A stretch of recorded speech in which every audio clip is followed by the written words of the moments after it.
10। इसका मतलब है 2007, 2006, 2006। 2006 में आपका जन्म हुआ।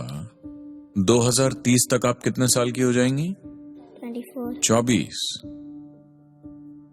जब आप 24 साल की होंगी तब भारत में हर किसी के गुजारे के लिए जितना पानी चाहिए उसका सिर्फ 50% ही रह जाएगा। क्या आपको प्यासा रहना अच्छा लगता है? नहीं, मगर इसकी शुरुआत हो चुकी है। नदियों का करीब 40% पानी सूख चुका है और ऐसी आशंका है कि अगले 20 सालों में 60% पानी सूख जाएगा।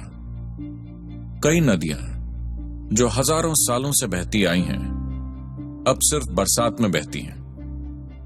मैं 12 से 17 साल की उम्र तक हर दिन कावेरी नदी में तैरा करता था।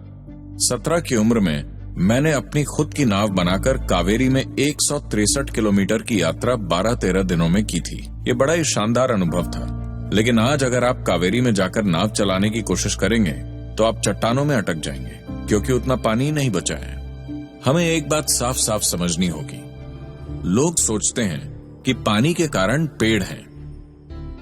नहीं, पेड़ों के कारण पानी है। यह बात आपको समझनी होगी। तो इन नदियों में जान फूंकने के लिए हमें एक चीज करनी होगी। हमें यह पक्का करना होगा कि नदियों के दोनों तरफ कम से कम 1 किलोमीटर की चौड़ाई में पेड़ ही पेड़ हों। अगर वो सरकारी जमीन है तो वहां जंगल लगाए जाएं। अगर वो किसी किसान की जमीन है तो वहां फलों और औषधियों के पेड़ या बगीचे लगाए जा सकते हैं। इसका मतलब है कि हम सभी को यह पक्का करना होगा कि हम भोजन में कम से कम 30% फल खाएं। अगर हमारे भोजन का 30% हिस्सा पेड़ों से आने वाले फल होंगे, केवल तभी किसान फलों की खेती करके उसे हमें बेच सकते हैं, है ना? तो हम ये सारी योजना तैयार कर रहे हैं अपनी नदियों को बचाने के लिए, क्योंकि मैं ये देखना चाहता हूं कि जब 100 साल बाद आप बूढ़े हो जाएं, जब 100 सालों के बाद आप बूढ़े हो जाएंगे, हमारी नदियां तब भी वैसे ही बहती रहें जैसे मेरे बचपन में बहती थी। मैं चाहता हूं कि आप ये देख सकें। अगर ऐसा होना है तो हमें एक मजबूत सरकारी नीति की जरूरत होगी। सरकार नीति बनाने के लिए तैयार है, मगर हम सभी को मदद करनी होगी। लोकतंत्र का क्या अर्थ है? हम सभी को मदद करनी होगी, तभी वो ऐसा कर पाएंगे। तो एक काम कीजिए, हम लोग प्रधानमंत्री जी को एक पत्र लिखेंगे। आप स्कूल की तरफ से लिखिए, लेकिन अगर आप अपनी तरफ से भी लिखना चाहें तो लिख सकते हैं। स्कूल की तरफ से जाने वाले पत्र में आप सभी अपने हस्ताक्षर कीजिए, ठीक है? हम ये पत्र उन पर दबाव डालने के लिए नहीं भेज रहे, बल्कि उन्हें ये बताने के लिए कि वो इसके लिए जो भी काम करेंगे उसमें हम सभी उनके साथ हैं। लोकतंत्र का यही मतलब है ना? जब तक हम सभी उनकी मदद न करें, क्या वो कोई उपयोगी चीज कर सकते हैं?